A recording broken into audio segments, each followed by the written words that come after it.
Today we are here with the amazing George Scott and Gordon Wallace, and we're going to ask questions from the fans. So the first question Dean Court has asked on Facebook: which Liverpool manager would you say ranks alongside the legendary Bill Shankly?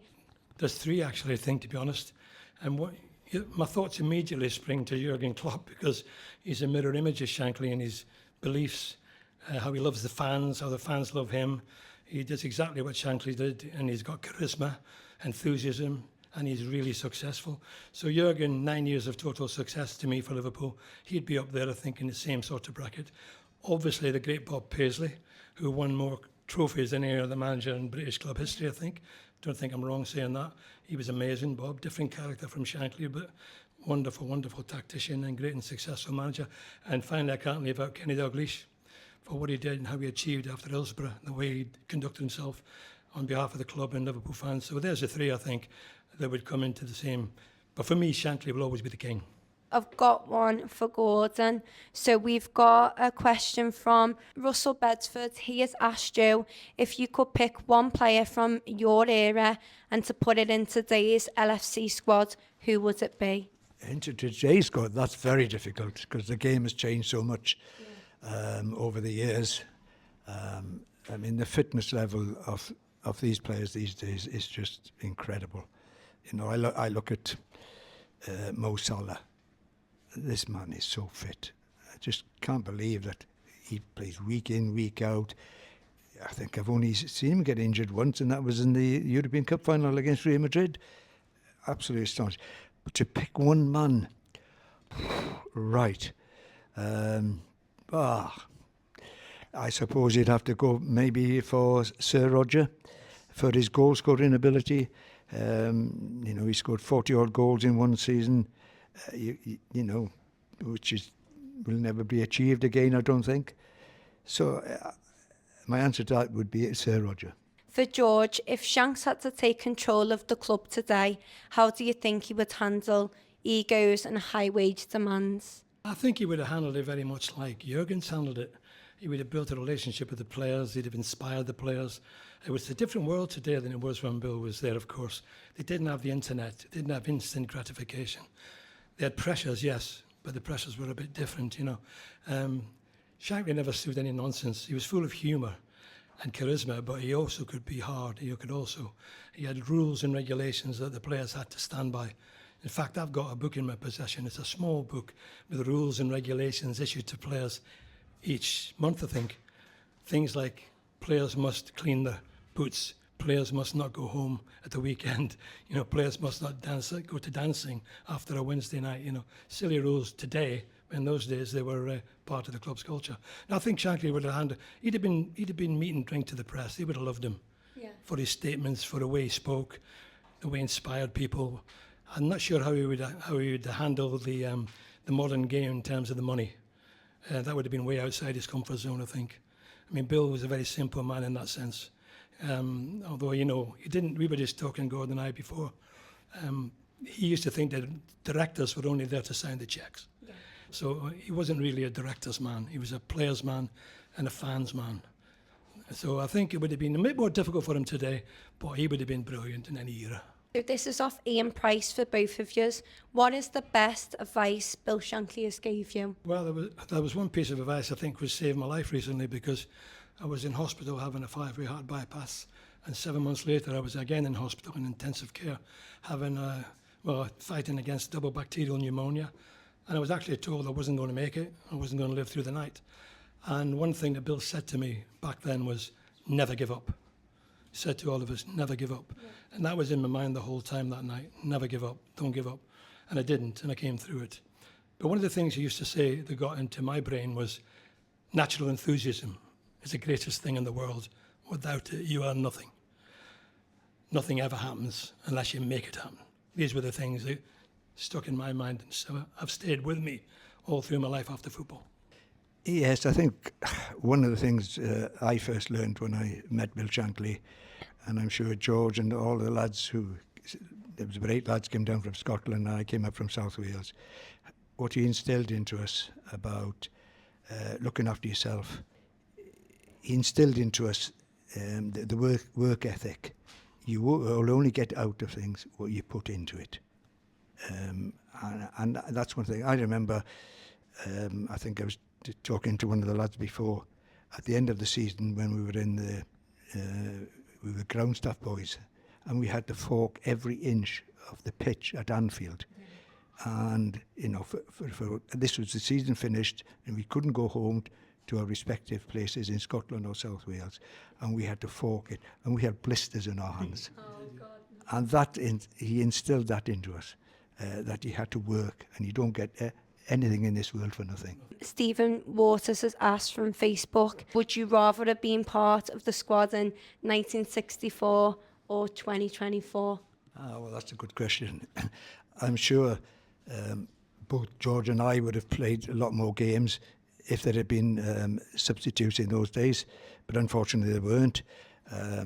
I was very fortunate that I was given the opportunity to go into the first team.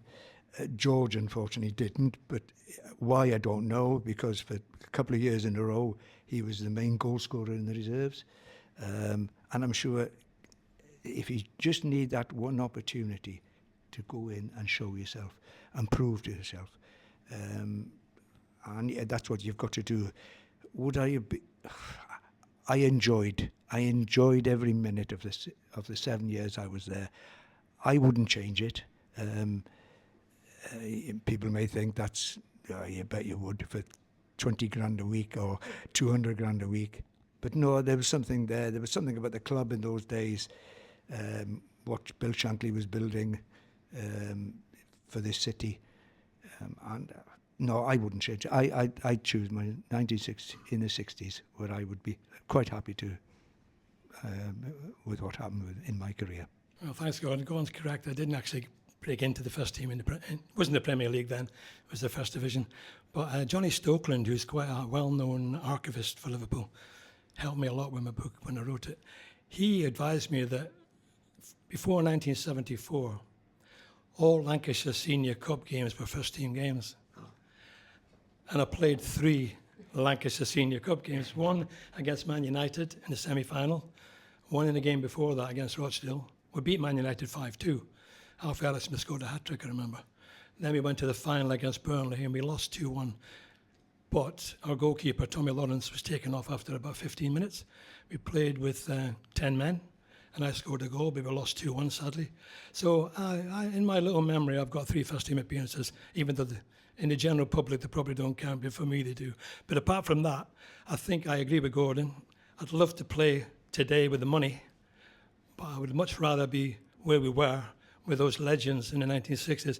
And even though I didn't get into that big first team regularly, it was a privilege to play with them, train with them, watch them, and try to get them out of the first team. But when you're trying to get Roger Hunt out of the first team, it's a little bit of a difficult position because he just won the World Cup a few years later. So yeah, I agree with Gordon. I think it's wonderful today. Football's great. The pitches are great. The ball's light.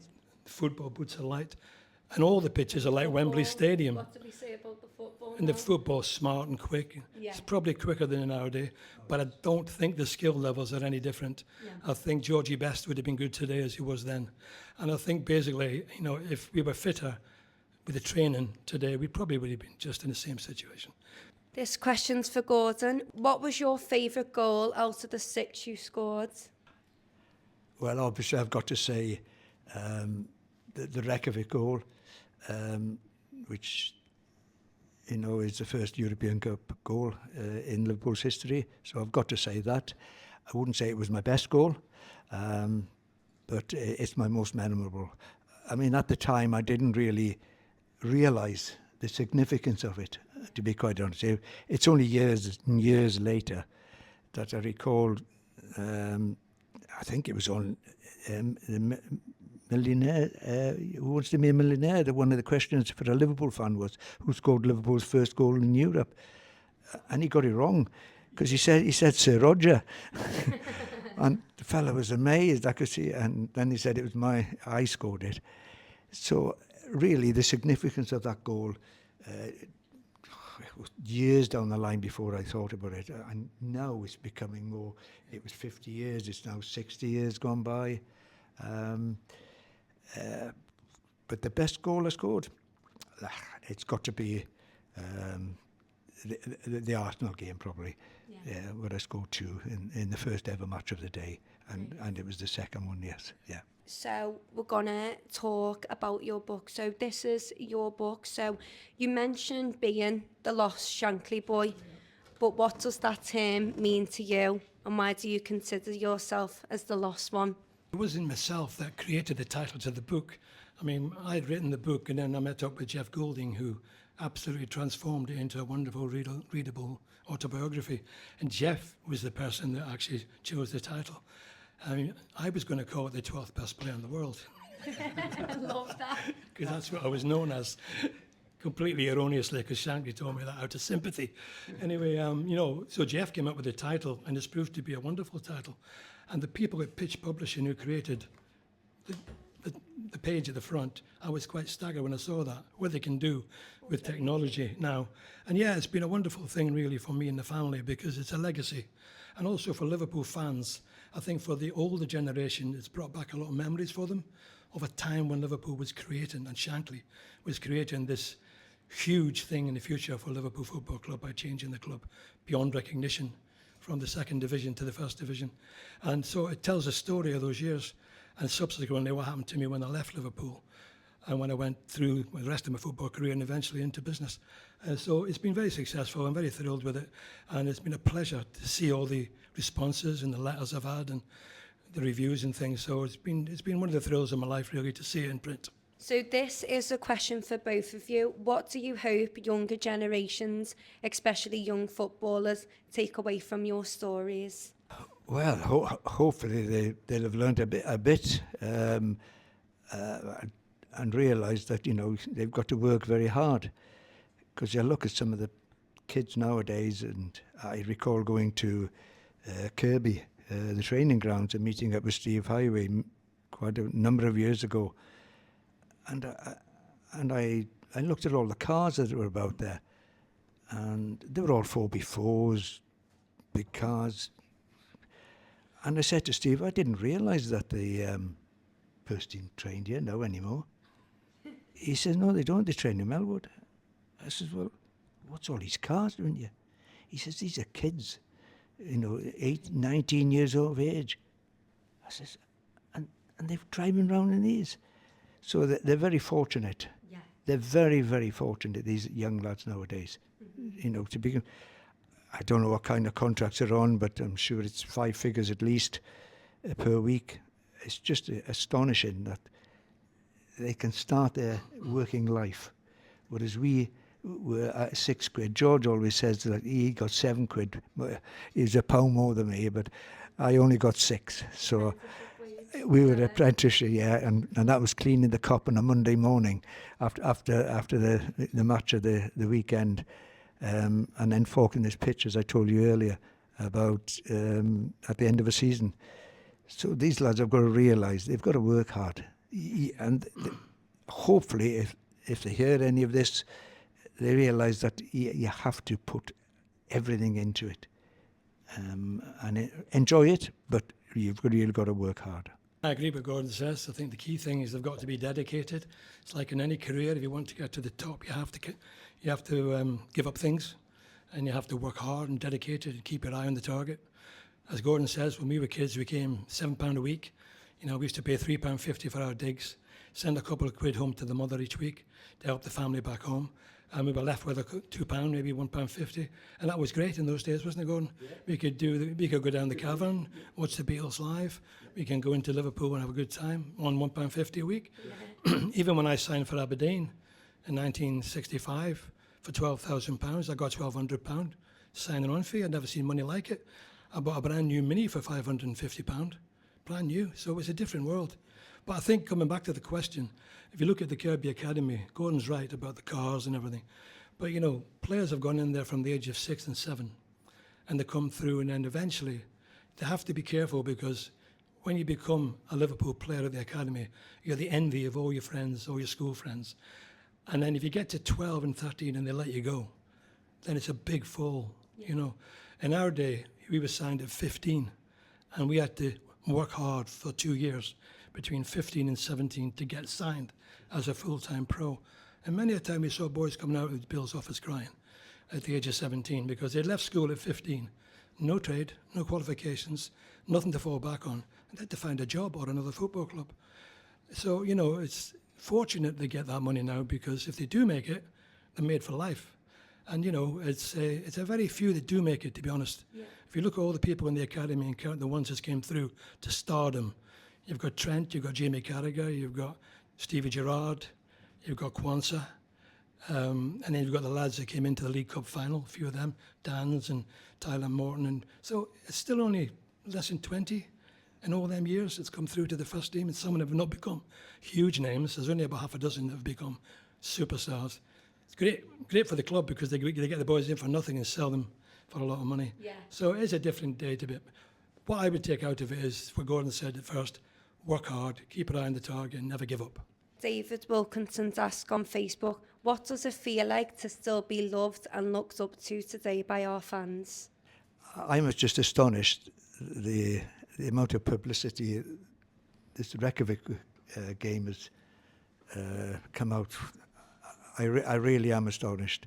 I mean, it's for my family, my grandchildren. I mean, they're loving it. They're enjoying it. Any bits of memorabilia, any articles which have been sent out, they're enjoying, you know, what their granddad did and achieved. So it's just astonishing. I mean, I go to nearly every home game, and I still got approaching the ground, and I still get asked for autographs, and I think, how can they recognise me from 60 years ago? So the same. or flattery we get, you know. But yeah, I am astonished, and like being here today, the memorabilia, it's absolutely amazing what you've asked me to sign autographs, and I think, you know, people want to purchase these. Oh, it's such a fanatical city, this, and you know, the fan base is just unbelievable. I agree with Gordon as well. You know, I mean, I'm quite active on Facebook and Twitter. Gordon's not on Facebook, so I send all the stuff across to him. You know, but you know, when I was in hospital having both the bypass and the pneumonia, I got over 1,000 messages into Broad Green. In fact, I sold 17 books in intensive care. Wow. But I mean, you know, it is wonderful that people remember players. The sad thing is, there's a photograph I've got of the 20 players that made up the first team squad in 1964 when we won the league championship.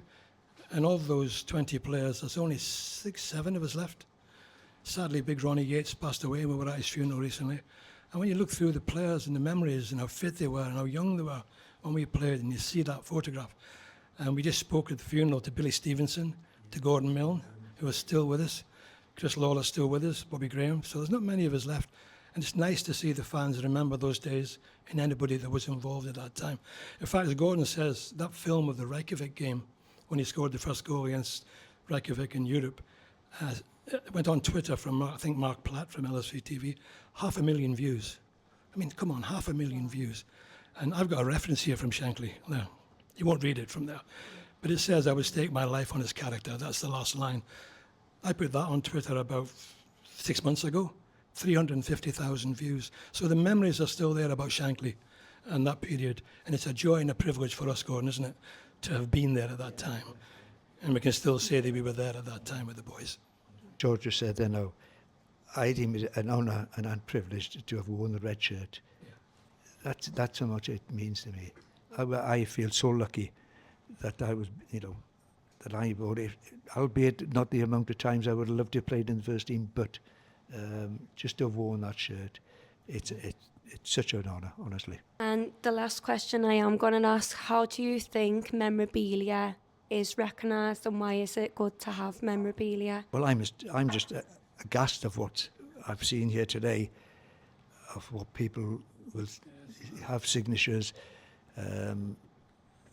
It just astounds me, and I've done a few in the past as well. And it's just, the fan base is just incredible. How people, and it's good to know that they want to go back to the 60s, you know, where it all started with Bill Shankly, and how the club came from the second division into the first division, how they won the FA Cup, they went on to win the European Cup. Oh, and people just want memorabilia. And, you know, people are prepared to pay this money for it. Well, I've got lots of memorabilia of different types, photographs, letters and things, you know, letters from Shankly, photographs of teams and also, and I do put some of them out on social media, and they always get a great reaction. I mean, people love to see them. My wife keeps telling me to stop sending these silly photographs out, but you know, the fans love it, and the supporters love it, and I love it. So, you know, it's not to lie. Gordon's correct. They've wore that red shirt at any level, even in the C team, the B team, the A team, to score a goal into the cup, you know, is at any level is a thrill, isn't it? You know, I've got a photograph. I think it was a semi-final of the FA Youth Cup, scoring a diving header into the cup. And a number of people said to me, "How lucky you were." It wasn't even a first team game. So you can imagine, you know, how a thrill it was for Gordon against Arsenal in the first ever match of the day to bang 2 goals into the net, you know. Can't understand how he must have felt. It was fantastic. Even on his debut against West Brom, I remember seeing the Pink Echo at night. Wallace has dream debut. And we sent him a telegram, well, message, didn't we? You know, we were all pals together. There was no jealousies. Everybody was fighting for the same thing. We couldn't all get it, unfortunately. I mean, as Gordon said before, I was 1964-65. I was a top scorer in the reserve team by about 6 goals. I scored 6 goals more than Phil Chisnell. Phil Chisnell played in that match in Reykjavík, you know, so, and he played in the Wolves game when I transferred to Aberdeen. So I think things just conspired a bit against me in one way, but I have no regrets. Just to have played at Anfield with Bill Shankly and people like Gordon, who we've been friends now for 64 years. Yeah. Still play golf together, still happy to have families of friends, have dinner together. And that's amazing, really. Yeah. We're both married to the same girl we married at Liverpool, from Liverpool. Yeah. 58 years for me this year, and I think 57. So it's 118 years of marriage. Life imprisonment gone. Well, don't tell my wife that. We're both very happily married, yeah.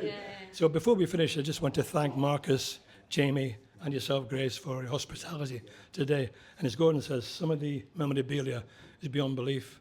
And I hope that it raises a lot of money for charity, because that's why we've done it today. I support the Lymphoma Research Trust, because my wife sadly got lymphoma grade 3 in 2009, and she was close to death.